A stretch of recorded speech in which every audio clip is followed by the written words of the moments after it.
Okay. Venezuela election. Mm, I don't see any sign of election fraud because they are mm, international observers in yeah. Venezuela, and nobody claimed there is any irregularities or anything. But you are saying this is not legitimate; they're not recognized the result, and isn't the whole thing? And now, of course, they're protesting. The whole thing looks very familiar, isn't it? It's the same script. It really is. I mean, I've seen this film so many times before. Firstly, you have the opinion polls, from the various polling agencies, which tell you that the opposition is, 90 points ahead of the of the government. Yeah. Then you have the vote itself, which it turns out the government wins. Then, of course, immediately you say that there's fraud and rigging, and there's all kinds of reasons for doubting the vote. Principal one being that it doesn't correspond with what the opinion polls said. Opinion polls are more reliable than actual elections.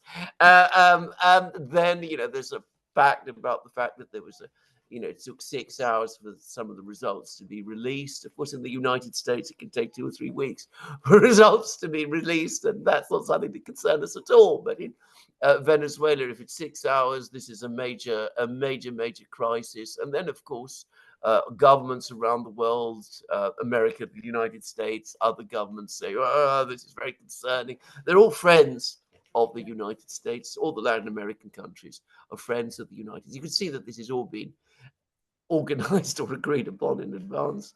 Statements of concern are expressed. The usual NGOs express their concern. And of course, the protests start. And the protests are always spoken about as being enormous. And hundreds of thousands of people are involved, and supposedly supporters of the government are now switching sides and joining the protest. It's exactly the same. I've seen this time and time again. It's just a tired old film that we've all watched many times now, and one's exhausted. And I get like you. I see no reason to doubt these elections. I mean, the government has lost support. That's clear. There's been an economic crisis. It is unsurprising. The opposition is widely disliked, which is why there's still a critical mass of support for the government. The reason it is disliked is because it is so openly and aggressively pro American. Yeah. And also, some of the people who lead it come across as horribly entitled.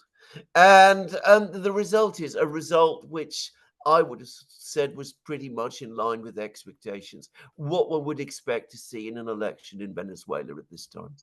Yeah. And then again, again, my very skeptical about elections in general, right? Yeah. You elections can be manipulated. Just look at what happened in the Democratic Party. Just look at what's Mm, going on there, right? And then mm, even when you have legitimate elections, the US would say, "Oh, that's not mm, legitimate. That there is election fraud. That there is a mm, cheating going on, whatever." And they never recognize countries like Iran and Russia, which they have uh, I think, a mm, fair and open elections, but they are mm. not regarded as democratic countries, even though they do have elections. And so, I mean, it all depends on how the United States define you, isn't it? If the United States define you are a legitimate democratic country, then you are. If you're not, they define you as dictator, even you have election open and fair, doesn't matter, isn't it? Oh, that's exactly correct. I mean, a country is a dictatorship if the United States says so, and it's a democracy if the United States also says so. So, if it's an autocratic monarchy like Saudi Arabia, with which the Americans are not quite as friendly as they were, but they're still pretty friendly, well, that's pretty all right. That's fine. Basically a democracy. But if it's a country like Russia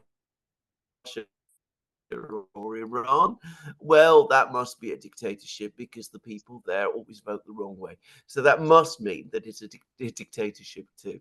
And I mean, that in anything else. And as you correctly said before, it's something we've been hearing for so long now that it's become exhausting. I would add, by the way, that all these comments that have been pouring out about the elections in Venezuela are gross interference in the internal affairs of Venezuela. I mean, it's not the business of the United States to discuss what's happening in Venezuela, even if the elections in Venezuela were rigged. It's not America's business. No. But that's not something that appears to concern them. Interfering in other countries' internal affairs and in their elections is fine if you are the United States. It's absolutely unacceptable if it's the elections, for example. Hello? Oh, yeah. I think I lost you Yeah. for a little while. Yeah. Oh, I mean, okay. yeah. What you Yeah. said that it's fine for the United States to interfere others, but Yeah, not. But but not the whole exactly. Russiagate is Russia interfere, even though it's not true. But it's such a big crime, right, for Russia Absolutely. Yeah. to interfere, and they Int- don't say anything about exactly. APEC. No. I think that if there's one country that's really dangerous for the United States, I think it's Israel at this point. Israel is trying to bring the United States into a real conflict in the Middle East, but nobody talking about that. Okay. The BRICS. There's something happening. Malaysia is the latest country trying to. Mm. I think they officially applied to the membership of the BRICS, and Yeah. Yeah. Russia is right now currently the chair Mm. for the BRICS, and they're going to host a meeting in October. So Mm. Lavrov already showed the support for Malaysia. It's not that long ago Thailand was applying, and then also they are Mm. also ready, I think, for a interbank messaging system, BRICS system. Yes, sir. I don't think that system is trying to replace SWIFT, but it is giving people another alternative, right? So there's quite a few things going on there. It Mm. seems like it's going to be a fully packed agenda in October. What is your take on that? You're absolutely correct. And I would add Indonesia also apparently is now in talks about eventually joining the BRICS. And of course, Indonesia is an enormous economy. And if Indonesia joins, I mean, it will provide an enormous amount of critical mass to the BRICS as well. Now, as I understand it, the BRICS countries, the existing BRICS countries, have made a decision that they will not admit new members to the BRICS in October. They have to sort out the big expansion that has already happened, but that they will set out some kind of mechanism so that aspirant countries can join the BRICS. And so clearly more and more interest in joining the BRICS, and important that Malaysia wants to join. Very strong country. I've been to Malaysia, by the way. I know Malaysia quite well. I'm going there in September again for business reasons. So Malaysia, very strong country. Indonesia, as I said, potentially a colossus. Vietnam, an interesting country, but they're apparently thinking of joining the BRICS too, despite the so-called problems they have with China. Thailand, interested in joining the BRICS as well, as you correctly say. But I'm going to make a guess that the major focus now is going to be on getting all of these financial and trading instruments up and running. And you're absolutely right. They're not seeking to replace the SWIFT. They're not saying, let's forget about SWIFT. We're going to have a new messaging system and no more reason for SWIFT. They're going to provide an alternative to SWIFT. And that is exactly what they're going to do. And it's going to be a BRICS system. China has its messaging system. India has its messaging system. Russia has its messaging system. Iran has its messaging system. It makes absolute sense for all of these to be linked together and for a single set of rules, standards to be established, probably for a single coordinating authority as well. And I think that is going to move forward. And they're also going to move forward with payment systems as well. That is, of course, important because the Americans are constantly trying to obstruct payment flows between these various countries using the sanctions device as a mechanism to do that. So they're going to want to move forward with that.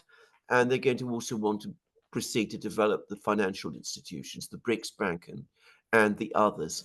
And if you want me to say what I think is the single most important meeting that has taken place over the last couple of weeks, in fact, week or so, with respect to the BRICS, it's not the meetings between the Russians and the Malaysians and the Russians and the Thais and all of those. It is the meeting between Wang Yi and Jaishankar, the Chinese and Indian foreign ministers, which has happened, and they both seem to commit themselves to sorting out to establishing a stable and peaceful regime in the border areas, so as to be able to move forward with all of these other issues without obstruction. And if you read the readouts, Jai Shankar talked about the need for developing multipolarity. And that really does seem to signal that India has made a definite commitment to press forward with all of these changes that have been carried out by the BRICS. Yeah, the meeting it happened in Laos, right, where they Yeah, had yeah, ASEAN ministerial meeting. So, and yeah, during that meeting, Wang Yi, Lavrov, and the Indian Foreign Minister, they all had their conversations amongst yeah. them. So it seems to me like ASEAN countries probably one after another are going to join the BRICS, Mm, right? That seems yeah, like it's going to happen. But I think you're right. They need to sort out the financial system. That's probably yeah, the priority in the October meeting.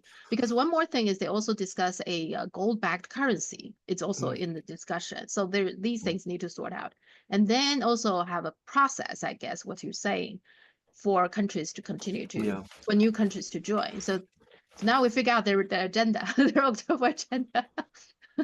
Yeah, Right. but Well, this is absolutely right. Can I just make one quick point, which is, of course, you see Vietnam, Thailand, Malaysia, Indonesia, all key ASEAN countries. countries, yeah, The Philippines is starting to look very isolated within ASEAN.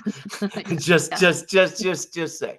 I mean, Singapore is in a complex position because it's an entrepot.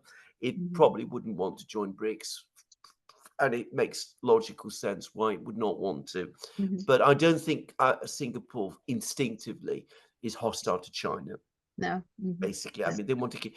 But the Philippines, as I said, is starting to look like the one that's being left out. And you can see how this is all starting to come together. And of course, Laos, small country, very poor, but very much. I know because I had there's a Laotian community not far from where I live. By the way, they're very keen apparently to develop connections with China. The Chinese have been building railways, Yeah. including I believe high speed lines to Laos, Yes. Yeah. which is quite a an astonishing thing for a country like Laos. So they very much are keen on all of these developments because, of course, Laos is a small, poor country, but it sees all of these events as paving the way for its own advance. And building the high-speed rail is not easy there. Yeah, Among other things, there was still bomb left during the yeah, Vietnam War. We all yeah, know Laos was heavily bombed during the Vietnam yeah, War, even though we call it the Vietnam War, but Laos is heavily mauled, yeah, not by their choice, of course, because Nixon believed that there is something that their Vietnamese leaders are hiding in Laos or something. So he bombed there.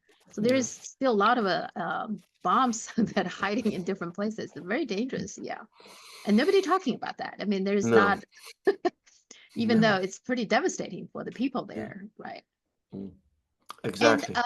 yeah, and on top of the BRICS, there's also the BRI, the Belt and Road Mm, Initiative.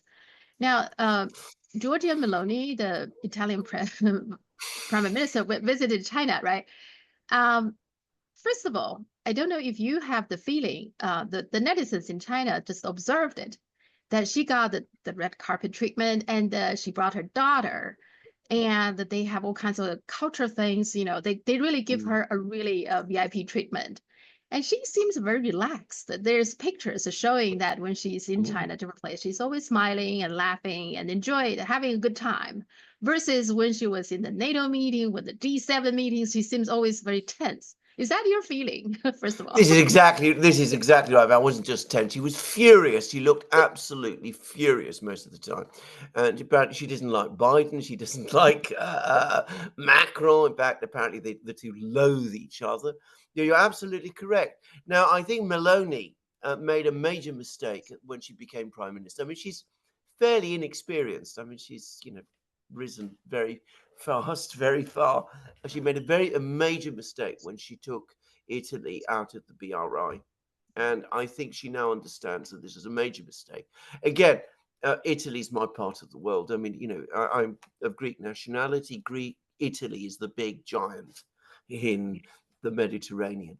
And I mean, I'm fairly well informed about what goes on in Italy. So a lot of Italian businesses were very, very upset by that decision. China is a major customer for Italian machine tools. Well, Italy's a big maker of machine tools, by the way, but also all of the big Italian brands. I mean, they want to sell their goods in China. So they were very upset by this, and they were very upset by the interruption of the trade contacts. And Italy has no fundamental issues with China at all. The Italian people are very friendly towards China in general. That's always been my experience. So I think that she did this in order to show the Americans at the beginning, I'm on your side. I'm with you. I'm with you all the way.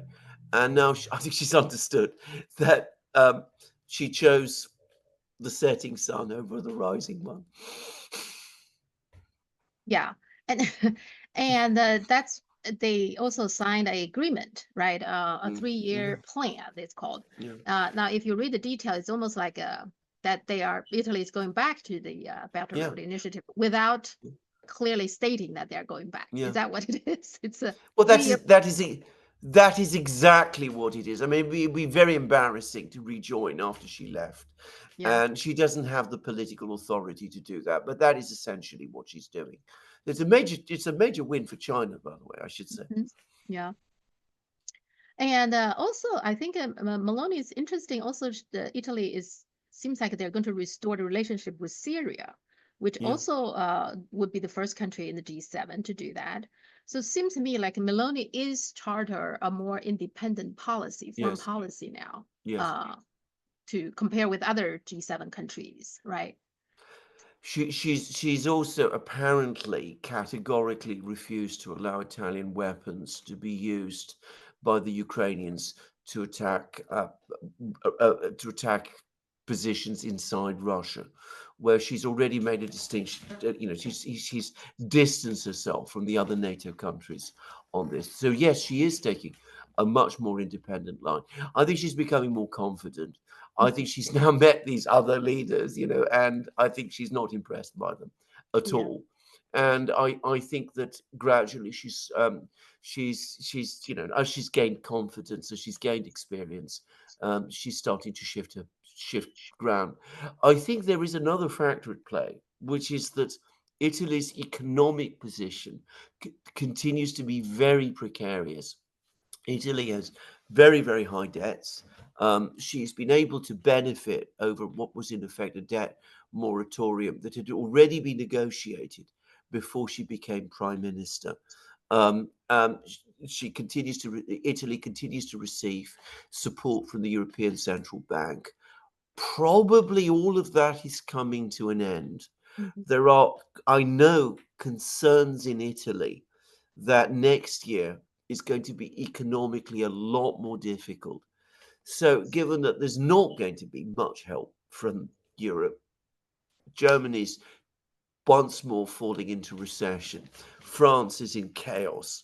Um, the Eurozone isn't doing particularly well. I think, like a wise politician, she's starting to look ahead and say to herself, if I'm not going to get help from the Europeans, where do I go to?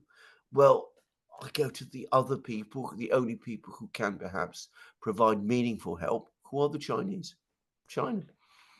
Yeah, and I think Italy also not particularly supportive of von der Leyen's re-election. Yeah, But then again, she got sidelined. They didn't listen to her. They no, basically sidelined her. I think that's just the accumulative of things that angered her. I think yeah, so. She yeah. decided, okay, I'm going my own way now. Seems like what's happening. Yeah. Exactly, because you see, the thing is, even though she's gone out of her way to try to be, a team player with the Europeans, what she's found is that they won't accept her fully as a team player because her political origins come from what the Europeans call the far right. And it must be said, the party that she originally started with was the revived fascist party that was recreated in Italy after the Second World War. It's gone through many evolutions and changes as it's progressed, but I mean that is its origins.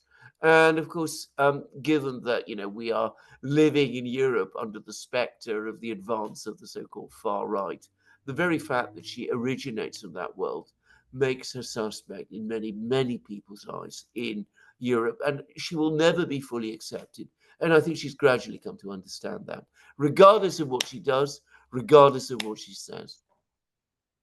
Well, the far right, they call Orban, right? The Hungarian also Yeah. a far right. It seems to me the far right are the practical people now, isn't Well, it? they are, and of course, absolutely, and of course, Orban and Maloney get on very well, and they do have some things in common. I mean, both of them are Catholics, Uh-huh. and that this is an important part of their political agenda. I mean, they both have a kind of Catholic positions on social issues, Yes. but of course, they come from completely different political traditions in that Orban was a political dissident during the period of the communist period in Hungary. But beyond that, I understand that he came from an because Hungary had a background in fascism. His family were anti the fascist movement in Hungary. Whereas, of course, Maloney comes from a completely different background, but you could see that these two very pragmatic leaders have come together and they think, as you said, in a practical way. Anybody, there is no single far right bloc. They're all different from each other. It's just, as you correctly say, that they're practical and they are increasingly skeptical of some of the policies that the West has been following. And the Europeans, if they don't like somebody, then they say you're all right, right? That seems like Exactly. what they're Yeah. doing now. So to scare Yeah. people. I think they're saying Yeah. that to scare people, to undermine the support for these Mm. practical people. I think that's what they're Mhm. doing. Yeah. Mhm.